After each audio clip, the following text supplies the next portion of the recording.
Ano nga bang ini-expect mo sa tao Gamaki? Kami po ay isang kapatiran. Kung binabalak mong sumali sa amin, mag-isip ka muna kung anong mapapala mo sa amin, dahil masasaktan ka na nga, dadami pa obligasyon mo. Kung sasali ka sa amin, wag mong expect na magiging resback mo kami pag may trouble ka. Hindi kami gangster.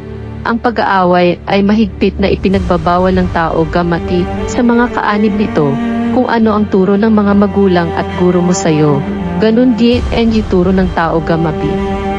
Kung dati wala kang disiplina at hindi ka natatakot sa mga magulang mo, pues ang Kiyo Gamaki ang magdedisiplina sa'yo. Tignan lang natin yung tigas ng ulo mo. Kung may problema ka, kaya ka naming tulungan sa abot ng aming makakaya.